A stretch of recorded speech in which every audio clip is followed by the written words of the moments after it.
Hello and welcome back to Fuck That. If you're new here, don't forget to hit subscribe so that way you never miss an episode. I'm doing things differently this week and I hope that you'll stay and listen.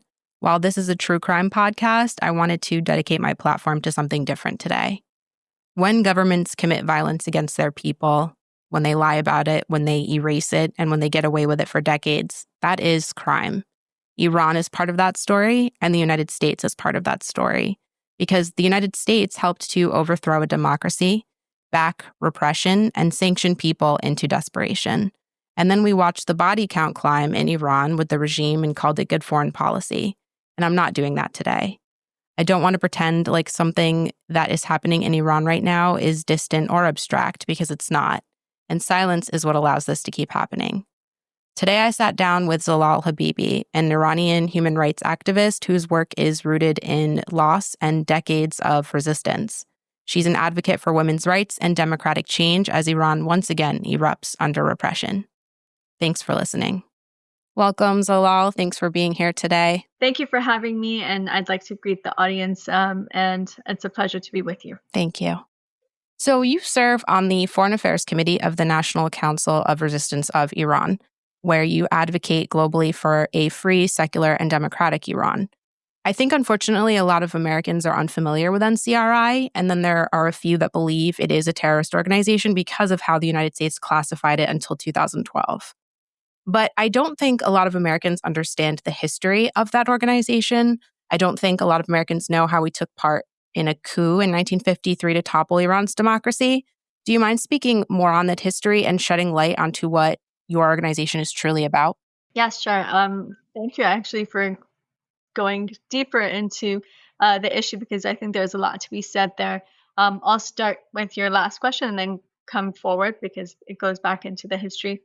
The reality is that in Iran in the last 100 years, people have been fighting for democratic system, but unfortunately, due to foreign intervention, the only democratic government that we ever had was the Dr. Mossadegh, who was the prime minister, and unfortunately, he nationalized Iran's oil, and due to that, there was a coup d'état by the CIA and MI6, and they had him removed, and then they installed Mohammad Reza Pahlavi into power.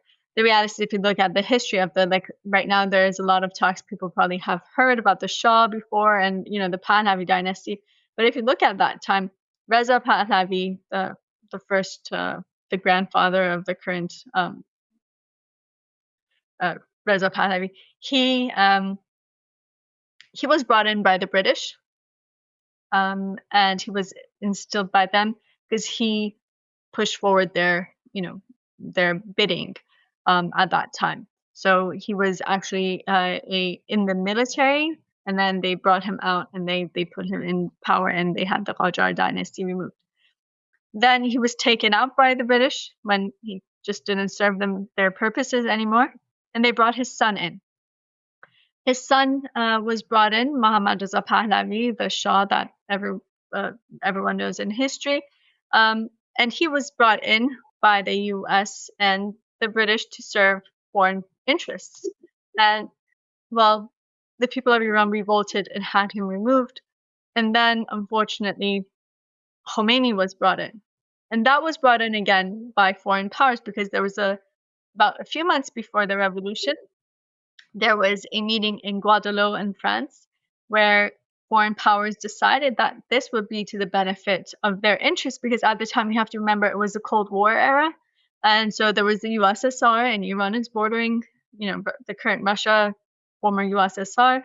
And so they figured, instead of having, revolutionary groups who were actively working against the Shah, who had fought against the Shah, maybe it would be better to have someone who they knew who was, had fundamentalist views. He was supposed to be religious, so he opposed communism. So that would be to their interest. And unfortunately, the Iranian people have been paying the price for that since then. So that's why Iranians are very sensitive to foreign intervention, because we've had that history. And unfortunately, the only democratic government that we have had, which was Dr. Mossadegh, was overthrown through a coup d'etat. And that's why, like, for instance, the Iranian resistance currently that you mentioned, National Council of Resistance of Iran, one of its main principles is keeping its independence, be it financially, politically, because we see it key in making sure that we can actually serve our people, and people's sovereignty is our main aim and goal. So you have an understanding. The National Council of Resistance of Iran was formed in July 1981.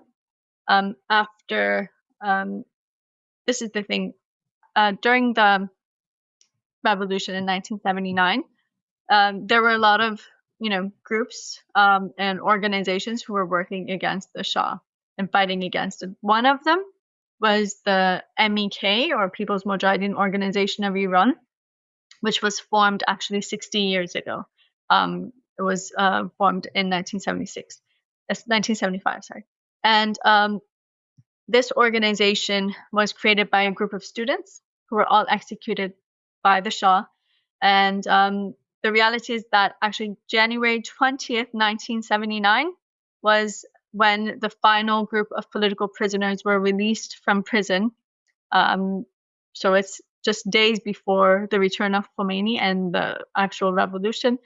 And well, the members of the MEK, or the leaders of the MEK, were all in prison till that day. So just imagine they had been one of the groups who had played a major role in having this revolution, but unfortunately it was stolen right under their hands from the revolution groups, be it the MEK or the Fadayin guerrilla organization or others who were active then. Fast forward for 2.5 years, they tried to use every grain of democracy that existed under the current regime to be able to inform people and raise awareness and try to build like some kind of a democracy or a system. They opposed the concept of having a supreme leader, and so they were eliminated from the elections. And but they continued their activism. But then on June 20th, 1981, there was a peaceful protest in Iran. 500,000 people came to the streets in Tehran in a spontaneous, peaceful protest, and Khomeini ordered over the radios, open fire, because he felt threatened by it. And since that day, the resistance had to go underground because, there was a coup de grace. The regime had open hands, killing in the streets just randomly. And a lot of times back then, what we're seeing the regime do now in regards to this uprising right now, in 1981, they used to print every day in the newspapers like pictures of children who had been executed, and it would say, would the parents of these children come and identify their bodies, because we don't even know their names. We actually have the images of those newspapers, and like, for instance, in one night, 200 children killed. And that's how Khomeini started his reign of terror and spreading fear in society. 1 month later, the MEK decided that if we want to really be able to fight the mullahs, it's going to be more complex than the Shah, because he says, well, I came in with a revolution and I have support. But the other thing is, it's not a classical dictatorship. It's a religious dictatorship, which is much more extreme, much more complicated, and it's going to be a very difficult fight. So the NCRI was formed to create a coalition, so all the different organizations could come together under one umbrella to be able to push forward for change in Iran. To be honest, everyone thought it might be a matter of a few months or a few years, and no one thought it would be 44 years since then. But the reality is, so that was formed. Throughout the years, the NCRI has grown. There are over 500 members now in the National Council of Resistance of Iran, 52% of which are women. And the president-elect of the resistance for the interim government after the overthrow of the regime is also a woman, Mrs. Mariam Rajavi, who leads this movement right now. So the reality is, you mentioned that, there's this misconception about the NCRI. So what is the background of that? The reality is that, unfortunately, we've seen the policy of appeasement toward the Iranian regime over the past 4 decades. I think now people have a better understanding of it than maybe they did like a few years ago. But back in the 1990s, the Iranian regime brought in Khatami. Khatami was supposed to be a moderate president at that time. And well, Khatami started this dialogue of civilizations and diplomacy. And so the West really wanted to believe that maybe it's possible to reform this regime and maybe this is a new path, because it was after the death of Khomeini and then Rafsanjani had come. So, there were people thought, well, maybe there's a change. Khomeini is not Khomeini. The mass killings of the 1980s weren't happening because in the 1980s, the Iranian regime had practically 100,000 people executed for their beliefs. And for the most part, they were members of or supporters of the MUK. Just in the summer of 1988, 30,000 people were executed in 5-6 weeks. 90% belonged to the MUK, 10% were like other leftist groups. With that, they were able to spread complete fear in society because it was right after the Iran-Iraq war. Khomeini knew that now that the war is finished, for 8 years he had been able to suppress any kind of dissent by saying we have a foreign enemy, so stay quiet. And he knew that he needed something to really give that shock to society and for them to be silenced, and that was the 1988 massacre. So 1989, Khomeini died, and then it started a new era for the West to think that maybe there's some hope and change. And Khatami presented like this, as I said, dialogue of civilizations and this and that. And so everyone was like, okay, but the first prerequisite to start dialogue that he set was, if you want to show your goodwill, place the Iranian resistance on the terrorist list so we know that you're serious. And unfortunately, the US did. In October 1997, there's still the LA Times article is still available online. So anyone who searched it, they can find it. But it says, the spokesperson of the State Department says, as a goodwill gesture to the newly elected moderate president of Iran, we have placed the MEK, NCRI, and LA on the terrorist list. And with that began a whole 15 years of fighting in every possible courts, in every possible dimension to be able to remove the name of the Iranian resistance from the terrorist list, because it was like shackles on their feet. They couldn't move, they couldn't do anything. And but we finally prevailed. Unfortunately, it came at a very high cost. The toll was high. A lot of people even lost their lives in this process. But because it was a terrorist label. And this is before 9/11. So, I mean, back then, it was completely something that it had no meaning back then, like terrorist list. It was just like a thing, and that, I mean, back then, even Al-Qaeda wasn't on the terrorist list. Hezbollah was not on the terrorist list. None of the terrorist organizations were on the terrorist list. It was like, for instance, our movement, Mandela, things like that. We were the ones who were on the terrorist list. And then 9/11 happened, so things changed. Just that label created a lot of obstacles. And so through a international campaign that was very extensive, and through court cases in different countries, we were able to finally remove the name of the Iranian resistance from the terrorist list in 2012. And it was unprecedented because even back then, a lot of lawyers or firms that we would go to, they're like, it's never been done. Even Mandela was removed from the terrorist list after his victory and after he was known as like a symbol. And once the US Congress wanted to invite him to address the US Congress, they had to remove him from the terrorist list. So it's not something that's been done, but it was a new precedent that was set by the resistance. And that was one of the places that this resistance decided they're like, you know what, we're going to continue to stand by our values and our principles. Either we win this fight or, if this means the end of our movement, that's fine, but we're not going to back down on our principles, because 120,000 people gave up their lives for this cause. We're not going to um, let that be in vain. And so that's what happened. But since then, the Iranian resistance has continued its activism. A few things to note about the NCRI is the role it has played in the international community that a lot of people might not be aware of. Like, for instance, Iran's nuclear program was first revealed by the NCRI in August 2002.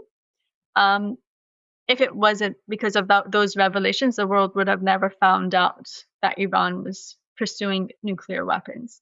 Another thing that really was the effect and the result of the work of the NCRI was ending the Iran-Iraq war. From the day that Iraq pulled out of Iranian soil, the NCRI proposed a peace plan and said this war has to end because the casualties were very high.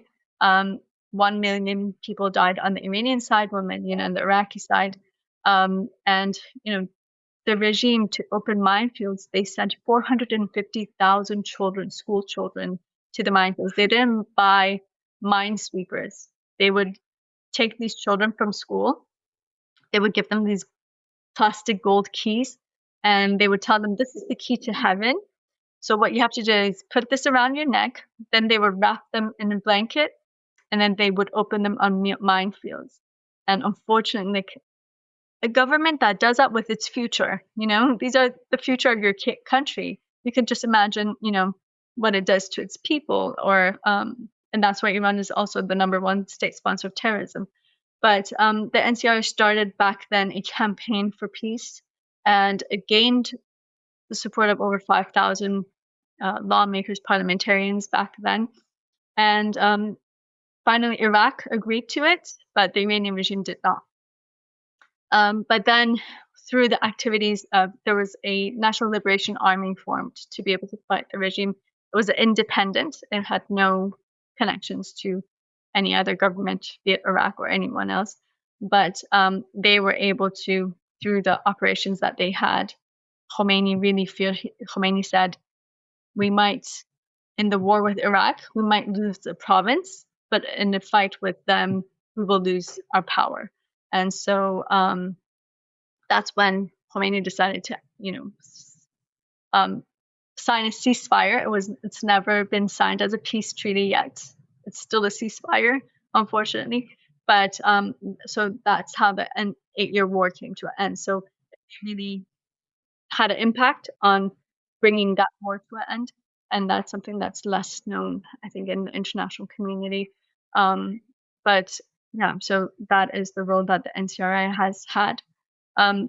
Just for understanding, it's gotten a bit too long now, I guess, explaining about the NCRI, but I think one of the most important platforms that the NCRI has, and one of the most important things that they've been able to accomplish, is in the realm of women's empowerment, and the fact that they truly believe that women's empowerment is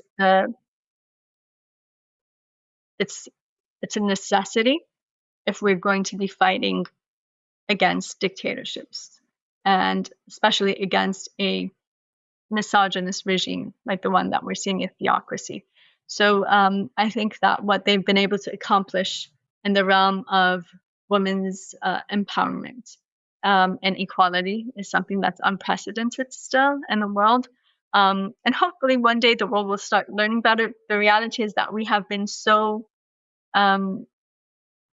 busy day in and day out in regards to the situation in Iran and what is happening, and for the overthrow of the regime. We haven't really had the time to be able to share it with the world, because I think that a lot can be learned from it from a purely social perspective of how we can break these shackles, how we can break these glass ceilings that exist, and how we can overcome those. And the fact that women's empowerment is not like shifting the gender roles. It is actually emancipation of all human beings, be it men or women, in this process. So that's something that I hope one day we'll have the chance to speak about and explain more about, because I think that it could really, a lot of lessons could be learned from it. I personally believe that women are going to save the world, but that's just me. No, agreed. Completely agreed.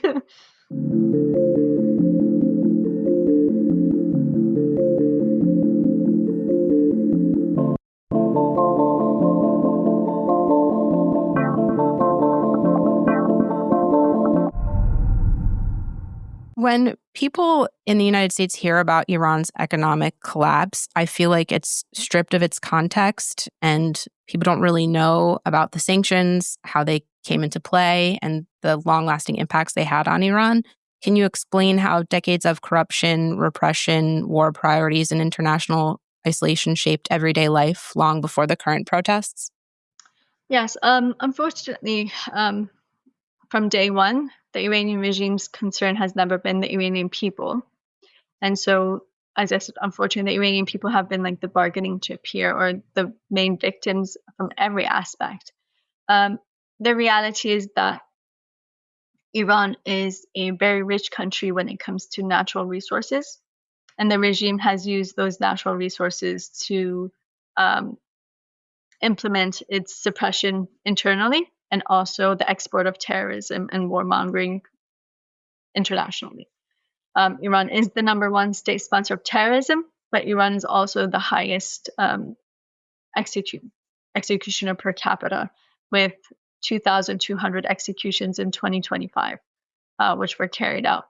And right now, in these protests, I mean, the reality is today is day 7 of the internet shutdown and communication shutdown, really, in Iran. The past 2 days, there have been limited phone calls coming in. You can't make calls to Iran, but some people are able to make calls outside of Iran.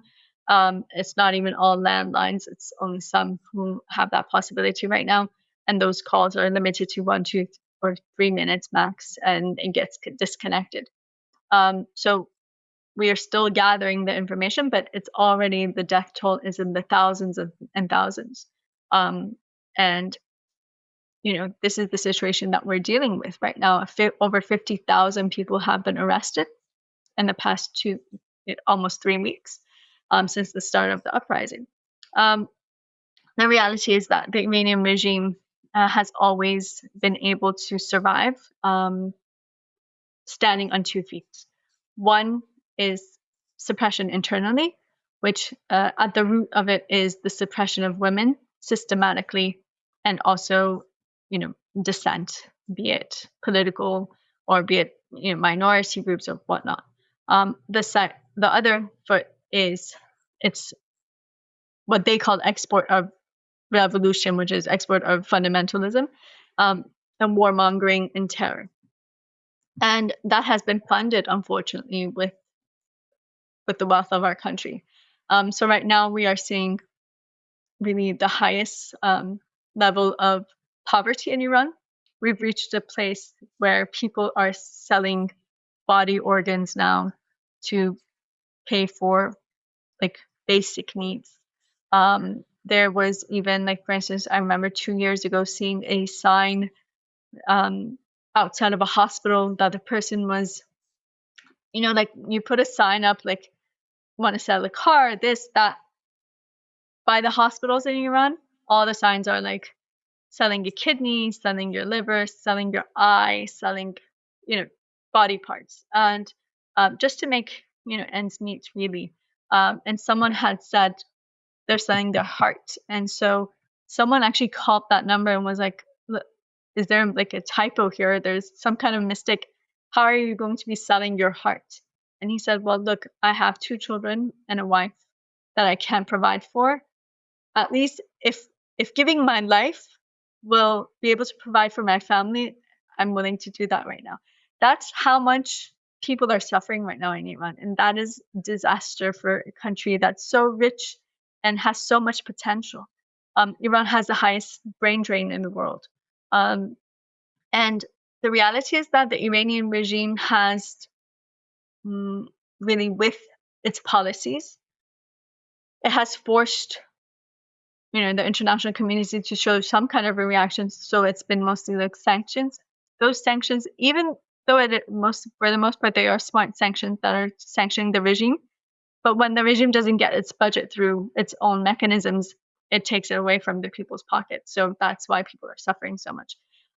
We've also seen the corruption. Right now, Khamenei is I don't know the ranking this year, but he's one of the richest men on earth right now, because he had nothing when he came into power, so it's all money that he's really embezzled from the Iranian people. And we are also seeing this growth of a very small but very rich upper class in Iran, which are all tied into the IRGC or high level officials of the regime who are living like lavish lives that are unimaginable, at the price of people's poverty and how people are suffering. So we also see how, like, for instance, one of the slogans right now in the protest is like, how come your children are living abroad and ours are being killed on the streets? How come, because that's what they've done. They've sent their children abroad. And unfortunately, a lot of those children are people who are now serving as, puppets of this regime. They're lobbyists. They're promoting, they present themselves as something that, when you look at it, you're like, oh, this person can't be with the regime. Look at how they're living. Look at their lifestyle and whatnot. But they are promoting the messaging of the Iranian regime and pushing it forward because they have interests in this regime staying in power. And that's something that we are seeing, and especially in countries like, for instance, in Canada. We've seen its growth in the US too in recent years. Also in some, like in Germany, in Sweden, in the UK. So unfortunately, this is a reality that exists. And so the corruption and the corruption within this regime is at a level that the regime itself is talking about it now, because they're just like, this is just insane. The level of corruption and embezzlement, and but they're doing the fraud, while the people are suffering. Really, right now it is, according to data from the regime itself, over 80% of the people in Iran live under the line of poverty, and over 60% live under complete poverty line. So that means like hunger, at this point. People can't afford bread, just basic needs. A lot of times right now, especially with the value of Iran's currency falling, like plummeting really, people were say, if we want to go and buy something, sometimes we're like, should I buy it now? If I don't buy it now, in 2 hours, it might be more expensive and I won't be able to afford it anymore. So all food, like basic food goods, their prices went up 100% in the last year. And so this is the situation people have. And that's when you look at the big picture, like this is how Iran is doing in regards to its economy. There's a suppression in society. Everyone has to always, watch what they're doing, what they're saying. You never know if you leave the house, if you're going to return home. On the other hand, right now it has reached a point that people don't have electricity, like 2-3 hours a day. They don't have electricity in Iran. So that's also added to that economic crisis. Then people don't have water. There's a water shortage now. Pezeshkian actually just about a month and a half ago or 2 months ago said we might have to, have people evacuate Tehran because of the water shortage. And that's because of the dams that the regime has created. The IRGC has created dams. These dams are in place because of, a lot of it is because of the nuclear program, because they need water to be going to those stations where they're creating the,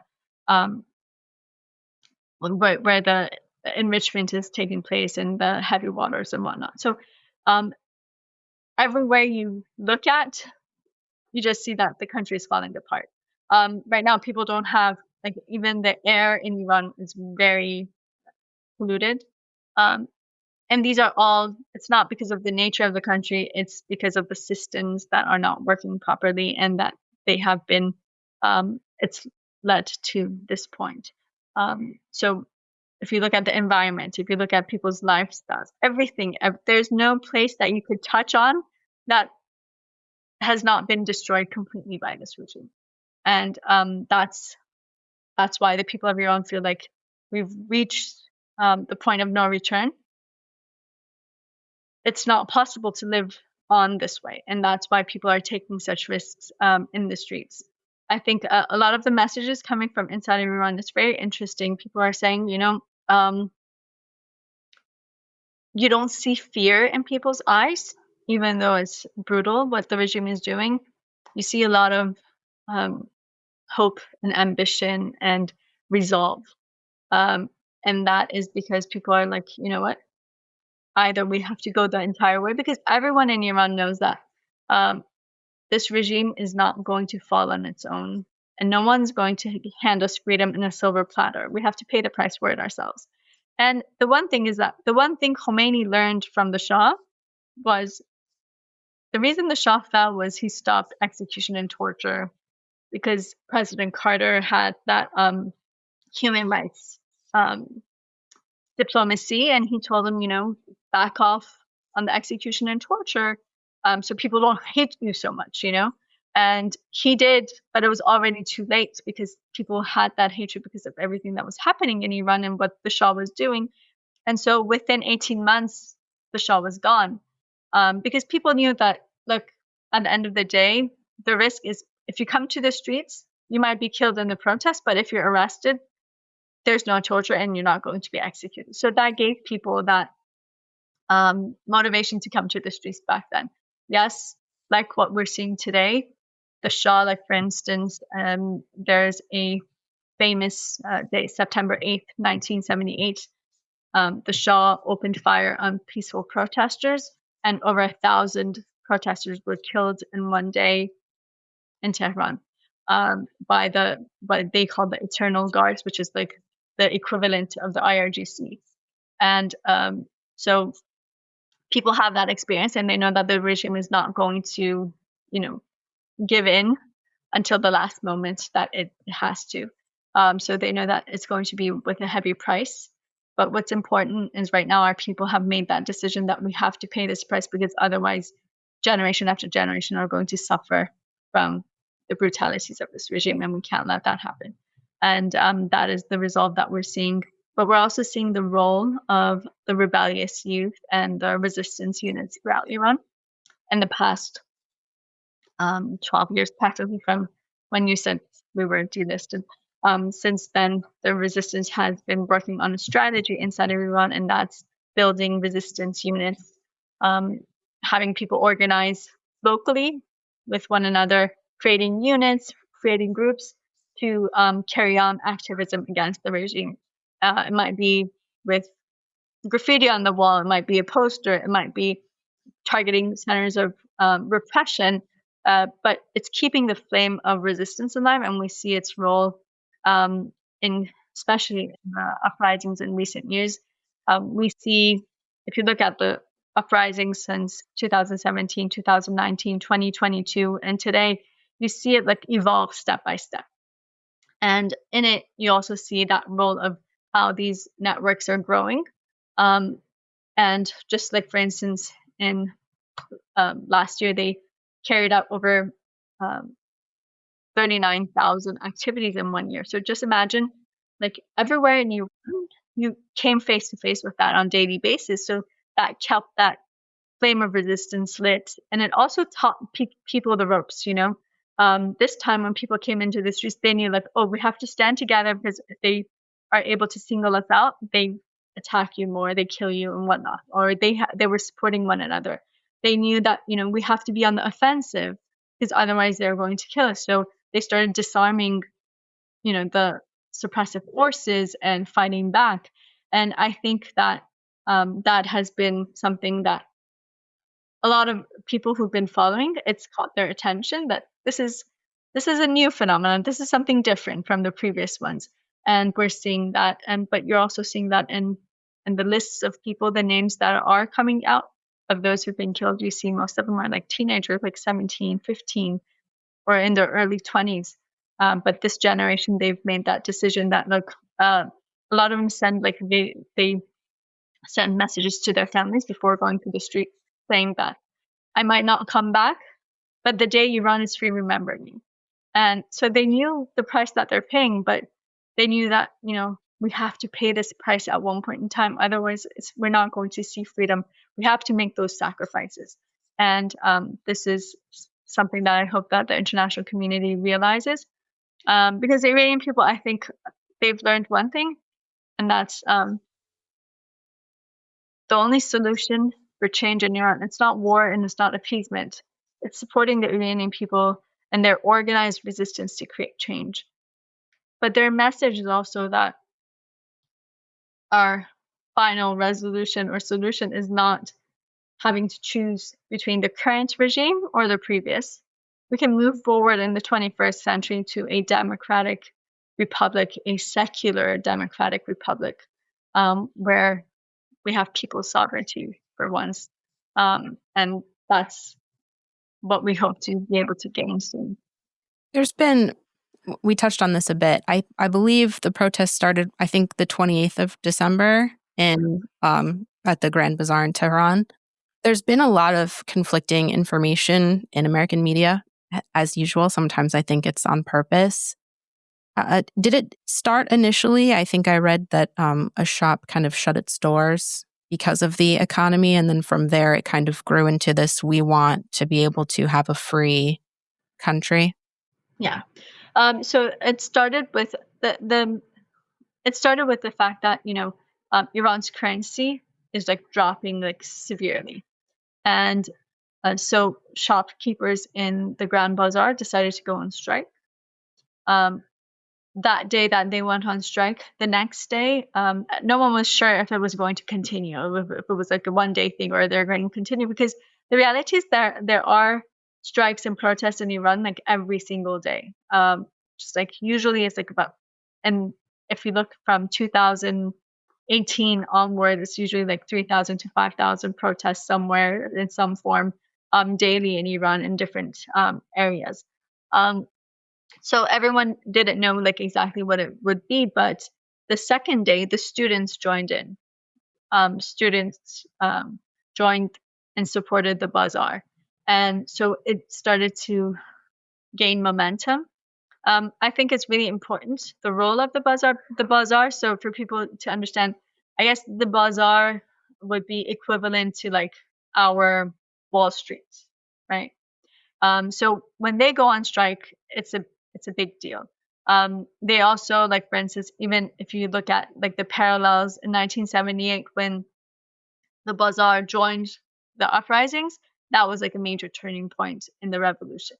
So the fact that the bazaar was coming to the scene, that really meant something, because it's Iran's economy is in their hands, really. So once they came to the streets, then the students joined. So it was across different generations and also different, walks of life and backgrounds. And so it started growing. It first started growing in major cities, which was something that's important, because a lot of times, like for instance, in 2019, the uprising started from Mashhad, or in 2022, they started from the Kurdish area.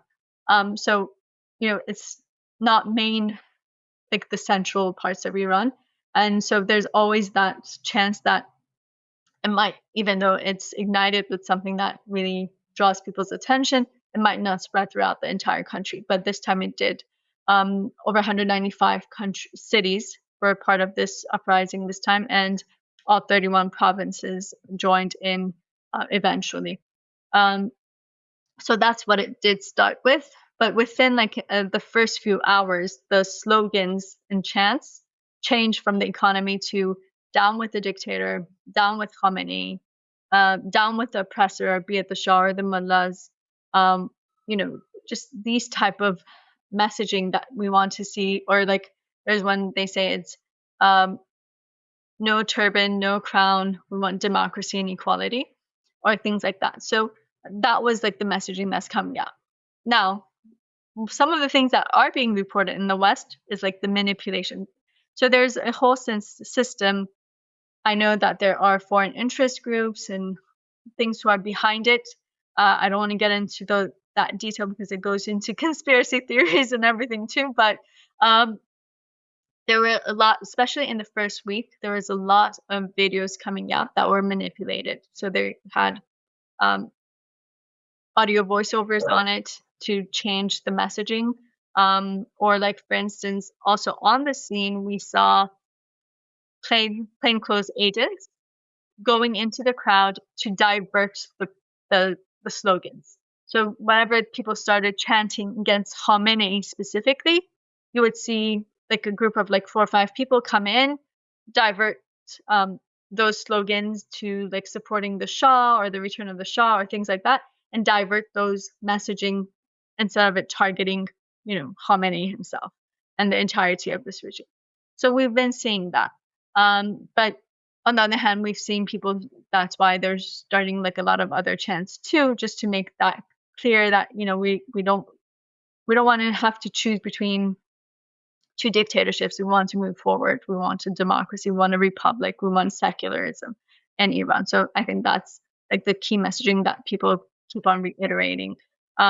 So those are some of the misconceptions that exist around protests right now in Iran.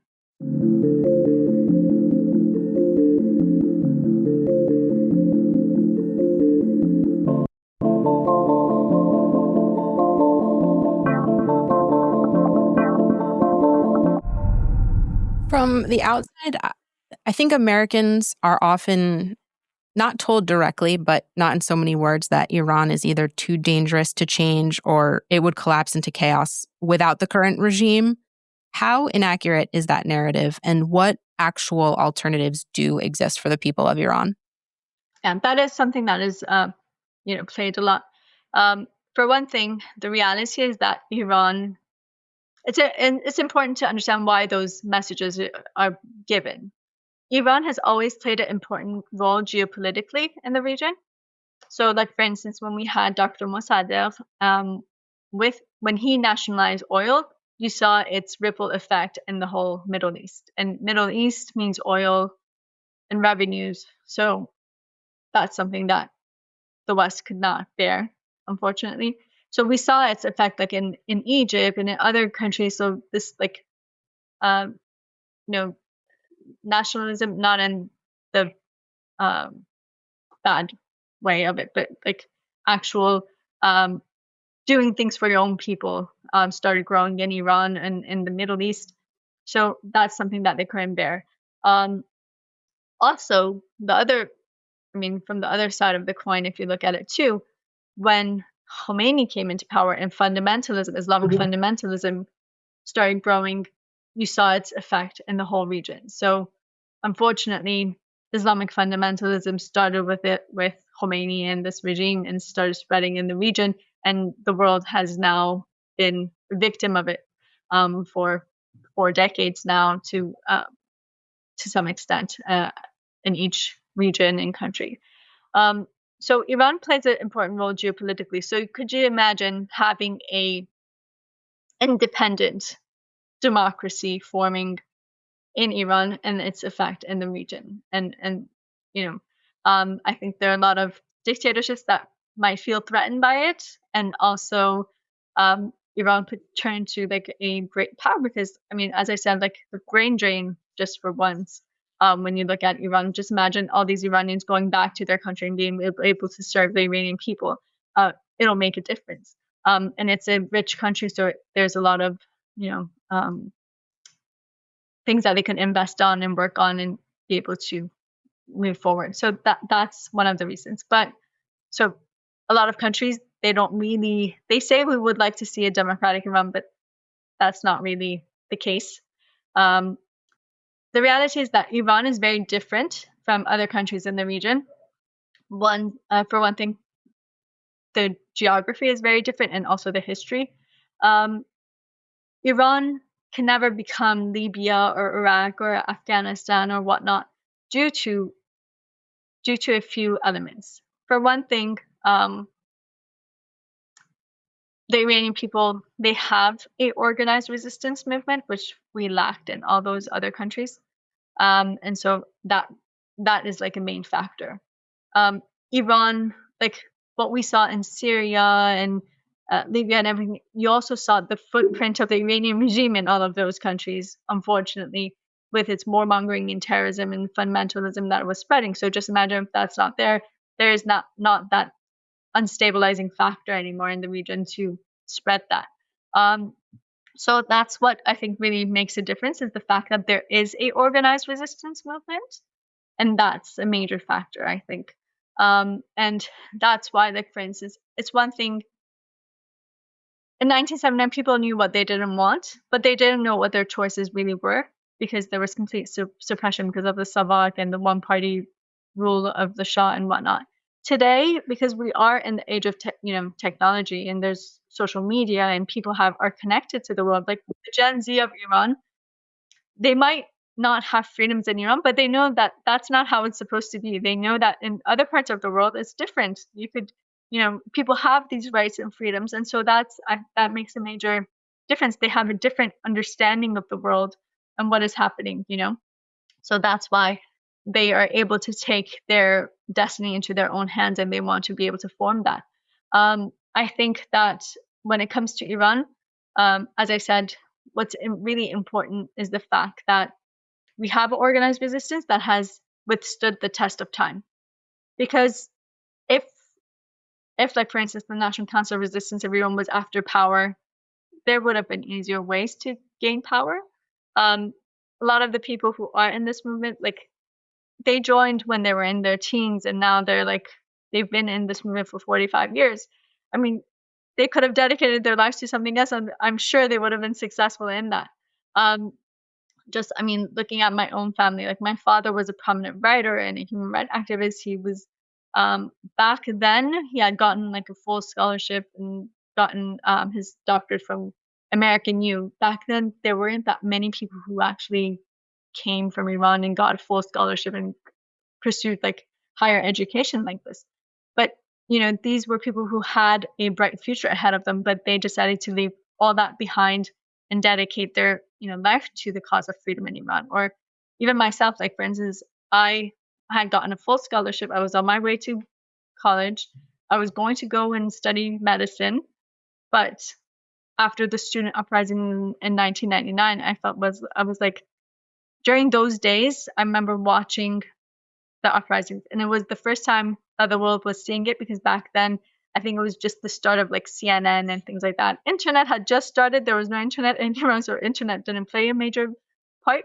But I remember seeing those images that would come in from Iran, and I was like, I can't continue to live my own life while my people are fighting this way, and they're making such sacrifices. And that was like a turning point for me. I decided to join the resistance, and now it's been from summer of 1999 till now.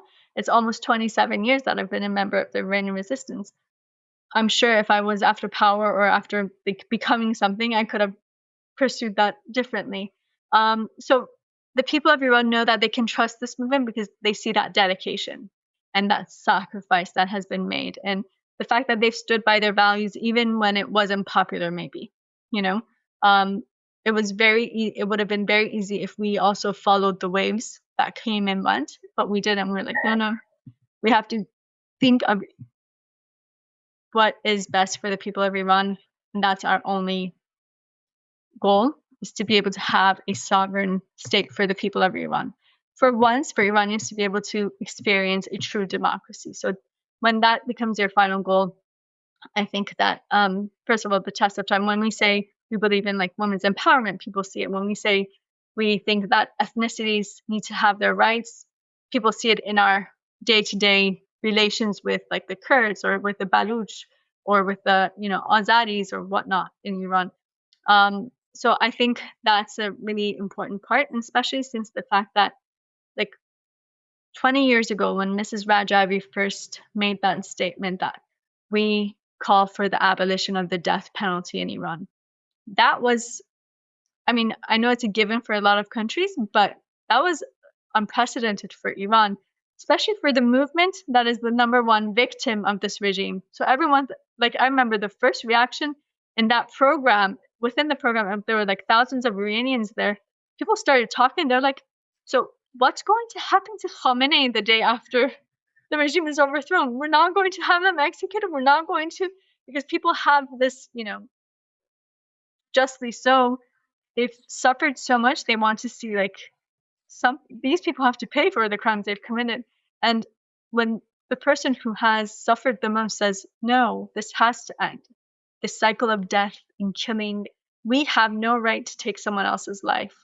Well, that in itself brings the message of what a true democracy in Iran could flourish to be, and to create that coexistence, that friendship, that, peace and stability. I think that's really key.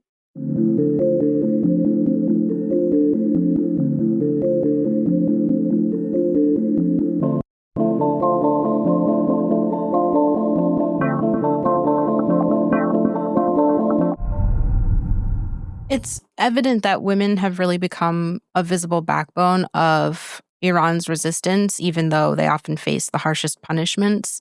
Can you speak on why women are leading this movement, and how does that challenge not only the regime, but Western assumptions about Iran? Yeah.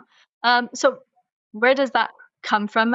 This started like back in the 1980s, actually. Actually, let's set something straight first. From the beginning, women in Iran have been very progressive in like trying to fight for their rights and to be able to, pursue higher education. To, like, it's a value for Iranians. You probably know, those who are in the U.S. They know probably a lot of people from the Iranian diaspora, especially in major cities. They always like education is like a big deal to Iranians. You have to become like a doctor or a lawyer or something. It just, that's how it is. They don't accept anything below that. But so women were never like fit that picture of staying at in the home and being a home taker or caretaker or whatnot.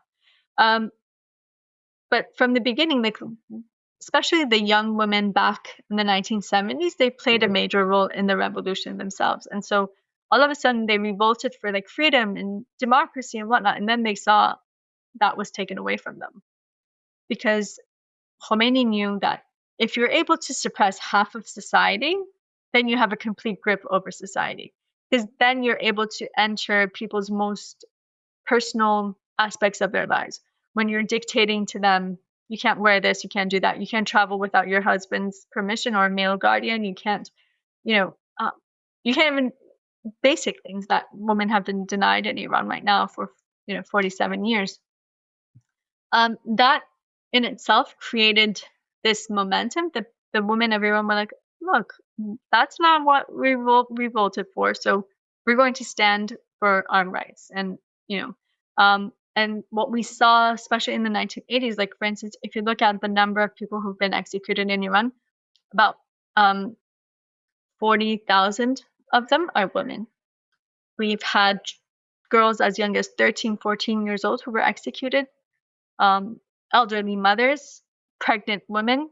The regime wanted to send that message that I see no mercy when it comes to executions. But they stood. They didn't give in.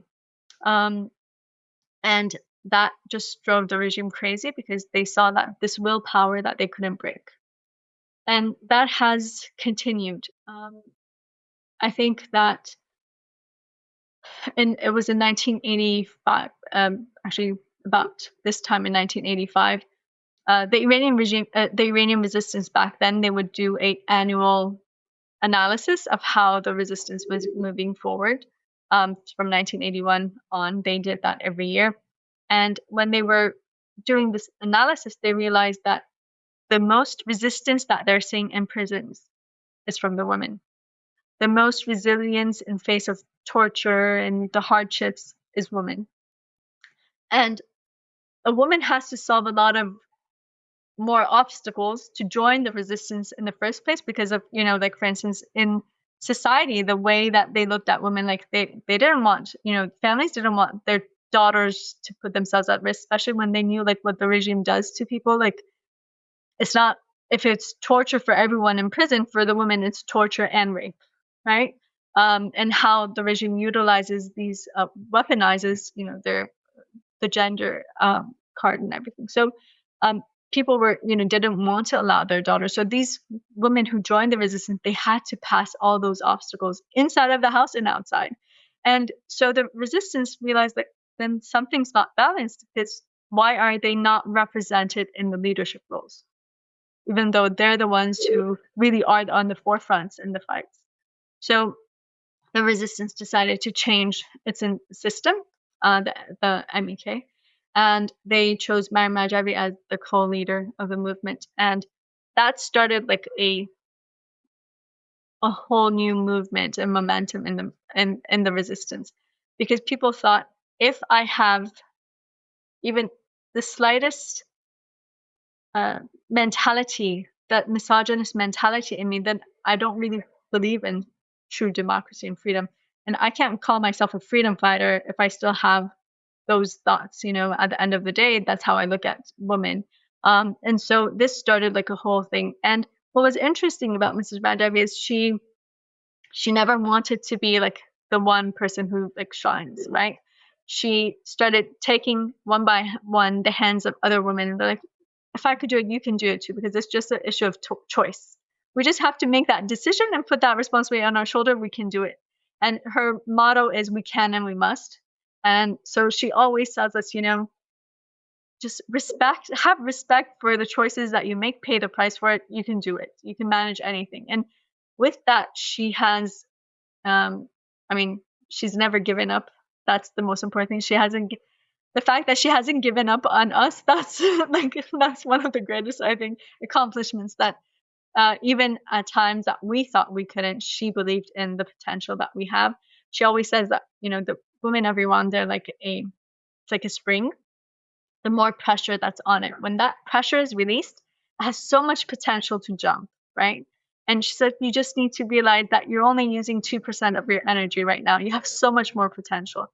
And with that, she has created like a whole generation of capable female leaders who have really, they've accomplished things that are unprecedented in history. We don't have time to go into the details of like case by case, but like they've done things that it's really never been done. It's not, it's not like I'm advertising or something. It's the reality that it's never been done, and they did accomplish it because they work together. It's not just individual. They work together. They support one another. They back one another up, and they sacrifice one another to push that other person forward. I'm behind you, and that has created like this chain that's really strong, and it's very difficult to break that bond. And so that has had it's reciprocated in Iranian society. Even it might not be for a lot of people, like for instance, for people in our generation. I remember growing up in school, I never thought that there were things that women couldn't do.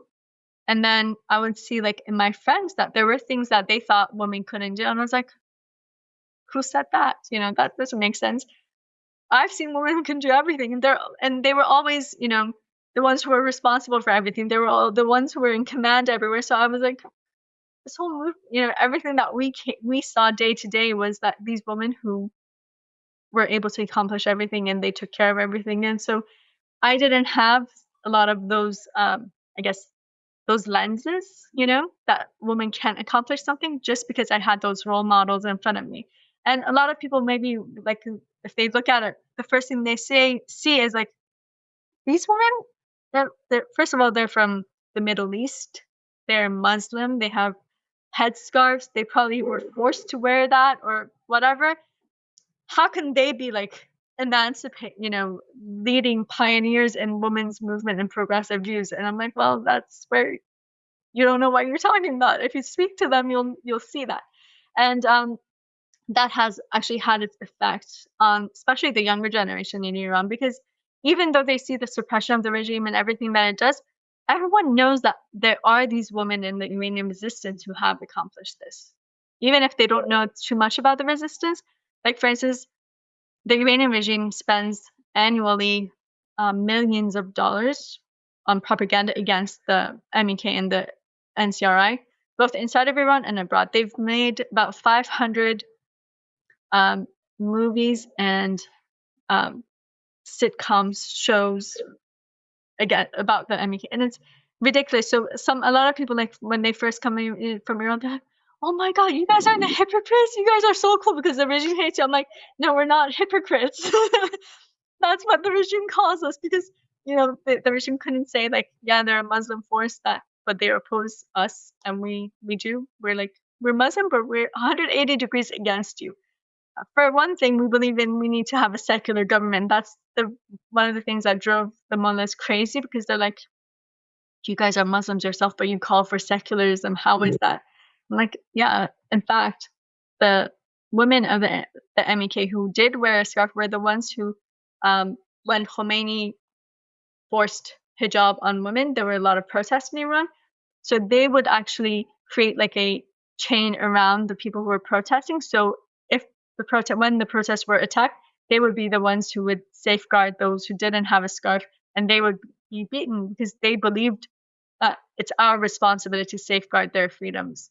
We can say it because we have it, so the regime can't use it. They can't tell us like, you guys are just non-believers, or you're this or that. Because we're like, no, we believe, but you can't do that. You can't force your. First of all, it's a personal choice. You can't make personal choices for women. You can't tell a woman how to dress, no matter how she wants to present herself. That's her choice. That's not something that you have any, permission to enter. And because Iranians have experienced that both sides, Reza Shah forced women to take off their hijab, and that forced half of women back then to go into the house, because they're like, I can't leave the house without my hijab. So they were forced back into their homes.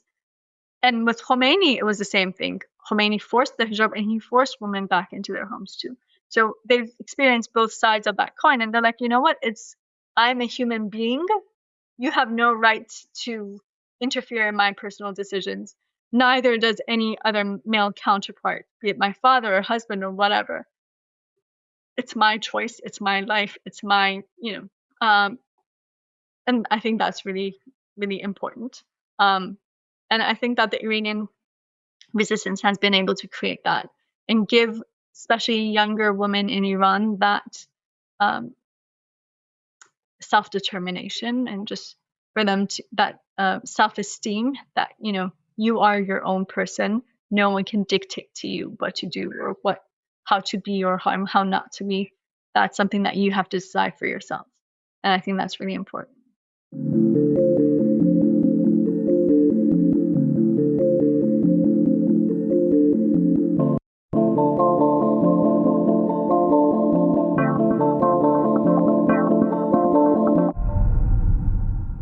Western media often paints Iranian opposition groups as fragmented, extreme, or even illegitimate.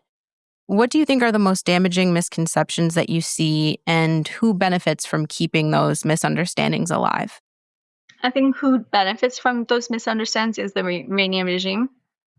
The Iranian regime has always invested in that, and to create that fighting between Iranians and whatnot, to be able to say, look, you have to live with me because there's no other alternative. Look at them. They can't even get along with one another or whatnot. And fear, what you were saying before, that's creating that fear that Iran is going to diminish, it's going to break apart, it'll be a civil war, whatever.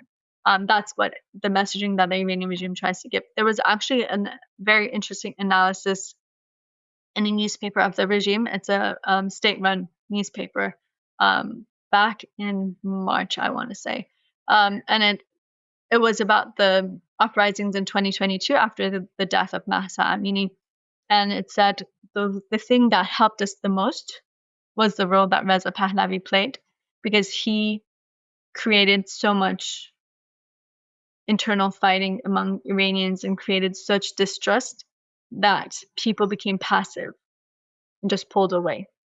And the regime benefited from that. The reality is that, unfortunately, a lot of Iranians have had, the experience of they feel betrayed. Their trust has been lost in a lot of things, and the fact that it's taken so long. I mean, it's one thing if it was 1 or 2 years, to have to continuously pay that price. It's not easy, and it's not something that everyone's going to do. It's like a marathon. There are some people who are in it for the sprint right now. Like, for instance, every time you see a uprising in Iran, you see like hundreds of thousands of Iranians come to the streets, and the diaspora, they become active. But after like a few weeks or a few months, they're like, okay, like, can we go back to life now? There are very limited people who are going to be there for the marathon and the continuation. And that's something that's, I mean, it's part of, I mean, if you look at history, that's how it is. I mean, the revolution is never created by the masses. It's just people who create it, and then in the last minute, the masses join. So that's how it usually is, and that's understandable. But the reality is that one of the things that this movement has done is we have announced the Solidarity Front. From the beginning, we knew that solidarity is really important. And that's why, like, for instance, the MEK formed the National Council of Resistance of Iran, because they wanted to create coalition, so different ethnicities, different backgrounds, different ways of thought joined together, because no society is going to be, not everyone in society is going to have the same view. I mean, it would be unrealistic to think that, or for anyone to even suggest that I have the majority, support of the people of Iran. Look, the people of Iran have to actually get to know you and understand you, and then they can make their decisions. And a free Iran, before then, no one can make any decisions like that, because people are living under censorship. What do they know? They might see an image, or they might hear some news, but it's really not, it's very limited. So you have to give them those possibilities to come, learn, understand, and then make a decision that's based on that, education and understanding. So I think that's how always been very important. We, in 2002, the NCRI called for a solidarity front. In the solidarity front, it has stated that we want to be able to extend this possibility to others who would like to fight the regime. You don't have to agree with any of the amendments of the NCRI or its interim government plan or ideas. We only ask for unity on three things. One is complete overthrow of the regime, so it's not reformist, or because back then there was the reformist hardliners issue. So complete overthrow of the regime. Having a secular republic in Iran, so separation of religion and state, and an end to a republic, and that's it. That's only three criterions that we have to agree on, and then we could come together. And the NCRI has said, we will even facilitate things for you if that's what you want, if you're willing to come in, help. Because just imagine if, we wish as the National Council of Resistance of Iran that there was another alternative, like our organization, that could, shoulder to shoulder, we could fight against this regime. I wish there was an organization that was stronger than us, and maybe they could lead and we could follow them. But unfortunately, the price has been so high. Unfortunately, other groups have not done so. And we wish that, there was another organization that had structure or organizational structure to be able to push this forward, this fight, because it is a complex. It comes at a very grave price. Just to give you an example, well, those who are supporters of this movement, they can't go to Iran and come back. And in the 1980s, you could barely find Iranians in the US, at least, who would go back to Iran and come back. No one did that, because it was like a red line. They're like, That's like, what is the message? Like, it's okay to go under the dictatorship and then come out? I mean, that doesn't work. Because everyone was asylum seekers, political asylum seekers, or even those who were, economic asylum seekers. They didn't do that. But it became long. People were like, well, we want our children to see our family. We want our children to learn our language, to learn our culture. So it started to become normalized, especially after Khatami came into power. It started to normalize to go to Iran and come back. Well, if you go to Iran, then you're not going to come to a protest, because if the regime is able to identify you, then you're going to be it's risking your life. It's risking the life of your loved ones. And then we started seeing people who, like, for instance, would come to a demonstration, but they would have like a cap on and glasses, not to be identified. And the regime sees that. They get the message. They're like, oh, okay, so this is somewhere that you can make people passive. And the reality is, it's been 4 decades, so people aren't willing to pay that price. And we understand that. We wish there would be more people who would be willing to put in all that effort. But we hope that this time around, as the people of Iran are paying the price on the ground, we will be able to come together to create change. As I said, we don't have to agree on everything, but there are certain principles that we have to agree on to make sure that we can see that democracy in Iran. Because, I mean, you can't form a coalition with someone who has the same mentality as a dictatorship. It doesn't work. I mean, right now on social media, if you look, there are people who are supporters of like monarchy in Iran, and from now they are raising the flags of the Savak. The Savak was a brutal. I mean, it's known in history, like, the crimes they've committed, and they're threatening people right now in the protests in different cities. They're the ones who, like, so a lot of people are they're like, from last week, I've heard in different countries, people are like, I used to go to the protests with my children. Now I don't feel safe anymore, because these people are like hooligans who come and attack anyone who doesn't agree with them.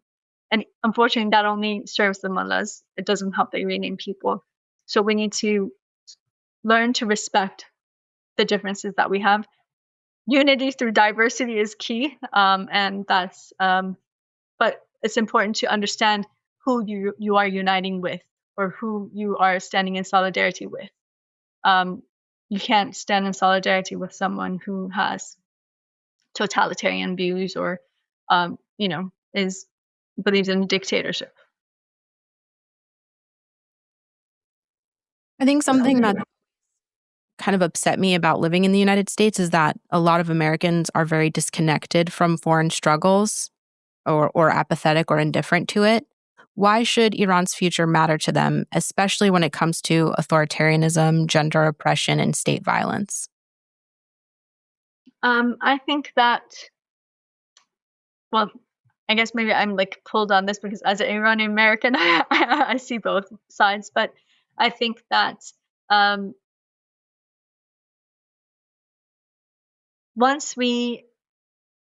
first of all, we're all human beings. And once we understand that, it puts a lot of things into perspective. I can't be, indifferent to the pain of other people, because this cycle, what goes around comes around. If you don't take those things seriously, it's going to knock at your door tomorrow. And I think that's really important, to have that understanding, learn about it, understand it. Like, why is this happening? Because everything is based on some kind of a logical, basis. So if you have that understanding, then you can safeguard a lot of things. Like, for instance, I think that a lot of people take for granted the freedoms and liberties that they have. But if you don't safeguard it, and if you don't nourish it, you're not going to continuously have it. And that's really important to understand. And I think that a lot of lessons could be learned from what we're seeing in Iran, or what we see in other countries too. You can't be, once you become insensitive to these things, you become insensitive to that issue in general, even when it comes to what you're seeing in your own society and what you're living with. But so it's very important to keep those senses alive, and those values and those principles, you have to stand for what you believe in, and defend it. Otherwise, it's going to one day you're going to wake up and it's not going to be there anymore. You're not going to represent it anymore because you haven't paid the price for it, or you're not paying the price for nourishing it really and keeping it alive. I think that's really important. And it's the same thing. Like, for instance, a lot of times we're seeing movements that formed even in the US, and it's had its ripple effect in the international community. A lot of people came to the streets, protested, joined.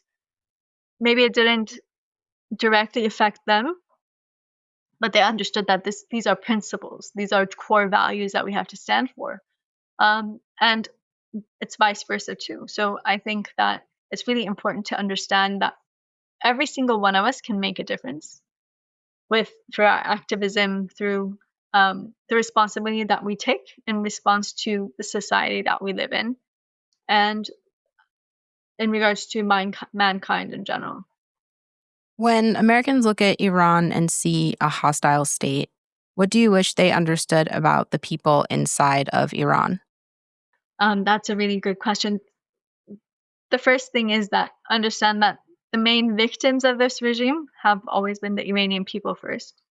So if you're just saying, unfortunately, as you said, for violence and the terrorism and whatnot, just imagine those people who are living with it on a daily basis, but they've never given in. And I think that's really important. They haven't given in to the status quo, and they keep on continuing to fight. And that's why you see, like, Iranians, when you speak to the Iranian people, they have nothing against any other nationality or groups or anything, because they're living under tyranny. They understand that, unfortunately, a lot of countries have suffered due to the actions of the regime that's ruling us the same way that we have. And so I think it's really important to differentiate between the people and the regime, because the regime doesn't represent the Iranian people at all. It never has, and it never will. The Iranian people would like to see their country be serving, in the direction of peace and stability, and to be able to be a stabilizing force in the region and not vice versa. That was the last question I had for you. Is there anything you wanted to add? In regards to the uprisings right now, I would like to ask everyone who's watching this to please try to echo the voice of the Iranian people. Their message is really clear on both. I mean, it's a third option on all different levels. On one hand, we're not, the solution to Iran is not troops on the ground, or it's not appeasement. It's supporting the Iranian people and their organized resistance to create change. The people have that potential to create change, and that's really important to realize. And they're not stuck choosing between either the current dictatorship or the past. They want to move forward to a democratic, secular republic. If you can join protest gatherings, that are in support and solidarity with the people, everyone, please do so. Please try to inform yourself more, follow up on the news. If you would like to know if there's a program in your city, you could reach out to iranfreedom.org. Their email is actioncenter@iranfreedom.org, and they could put you in contact with local organizations in your city, state, wherever you're located. And use your platform on social media to show your solidarity and support with the Iranian people. Even a simple message that we stand for a democratic, secular republic in Iran goes a long way. And really, for people inside of Iran who their main concern these days, the messages that we get is, tell the world that we haven't stopped, we're still continuing, and do they hear us? And so please show that reaction, show them that you hear them and that you stand with them in solidarity. Thank you. I appreciate you taking the time to speak with me today, especially with everything going on. I'm grateful for the time, and it was a pleasure meeting you. Thanks for listening. If you liked what you heard today, please like, review, subscribe. You can find me on TikTok. I do weekly live streams, fthatpod, Instagram, fthat_pod. If you want access to all of my episodes early and ad-free, as well as bonus episodes and archived episodes, find me on Patreon, fthatpod. Website is fthatpod.com, and there is sweet, sweet merch on there.